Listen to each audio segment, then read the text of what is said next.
Bonjour à tous, c'est Fred, l'entraîneur du site azurperformance.fr. Aujourd'hui, je vous retrouve dans la station des saisies pour parler entraînement cyclisme. Nous allons parler de PMA, la puissance maximale aérobie. Vous pouvez bien sûr me retrouver sur les pages Facebook, Twitter et Instagram d'Azur Performance, mais vous pouvez aussi me retrouver sur mon site azurperformance.fr. Vous êtes prêts à parler PMA? Allez, c'est parti!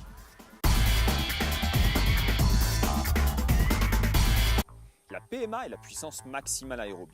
Cela correspond à la puissance maximale que nous sommes capables d'appliquer sur un pédalier en restant dans le domaine de l'endurance majoritairement.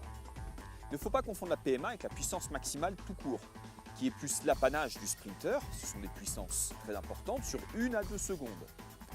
La PMA, nous pouvons la tenir entre 5 et 6 minutes.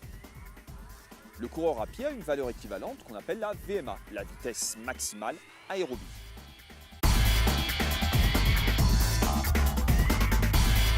Comment déterminer sa PMA? Vous pouvez la déterminer d'une manière directe lors d'un test en laboratoire avec le concours d'un médecin du sport et d'un cardiologue. L'avantage, c'est que là, vous pourrez valider votre bonne santé cardiovasculaire. Vous allez réaliser un test progressif de 30 watts en 30 watts qui vous permettra en plus de déterminer votre VO2 max.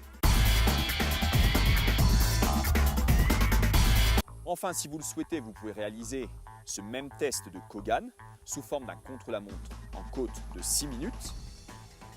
Par contre, ce qui doit être intéressant, c'est de pouvoir comparer des valeurs de différents tests. Donc essayez de standardiser votre échauffement, toujours le même échauffement, de standardiser la pente que vous avez utilisée, toujours la même pente, et pensez surtout à bien étalonner votre capteur de puissance, parce que dans le cas d'un test de Kogan, en extérieur, en contre-la-montre en côte, il vous faudra bien sûr un capteur de puissance.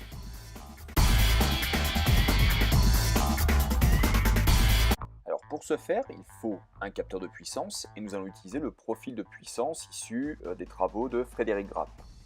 Ce concept vise à enregistrer au fil des entraînements, au fil des compétitions, les meilleures performances par intervalle de temps. On va avoir des enregistrements sur des périodes très courtes de l'ordre de 2 à 5 secondes jusqu'à des efforts longs de 3 heures ou plus. Ainsi, tout au long de la saison, vous allez pouvoir évaluer à quel niveau de forme vous êtes. Est-ce que vous battez vos CP, vos critical peaks, ou est-ce que vous stagnez? Nous avons plusieurs intérêts à établir notre profil de puissance à partir d'un capteur de puissance. Il s'agit de notre signature physiologique de cycliste. Tout d'abord, nous allons pouvoir déterminer nos points forts. Est-ce que nous avons la puissance maximale d'un sprinter ou l'endurance d'un baroudeur? Ensuite, nous allons pouvoir déterminer nos points faibles et essayer de les combler par l'entraînement en vue de notre objectif de la saison. Enfin, nous allons pouvoir déterminer les fourchettes de fonctionnement de notre organisme. Alors ça, c'est pas mal en triathlon et en contre-la-montre. Lorsque nous avons un parcours, une ascension de 30, 45 minutes, 1 heure, nous allons pouvoir déterminer une puissance cible que nous sommes déjà capables de tenir sur cet intervalle de temps.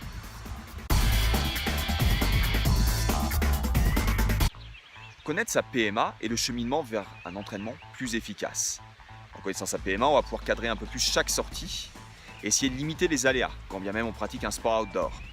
L'idée est d'avoir quand même le sentiment de rentrer de chaque entraînement en ayant progressé. De plus, connaître sa PMA permet d'avoir une connaissance plus précise de soi-même. Ainsi, en course ou sur une sortie en groupe, vous sentirez rapidement si vous êtes dans le rouge ou si vous êtes sur un faux rythme. J'espère que cette petite vidéo vous a plu.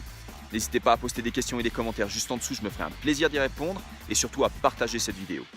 Si vous cherchez un entraîneur, que vous soyez coursier sur route ou vététiste, que vous soyez un adepte des courses gravel ou d'ultra-endurance, n'hésitez pas à me contacter via ma page Facebook ou via mon site azurperformance.fr. Bon ride à tous!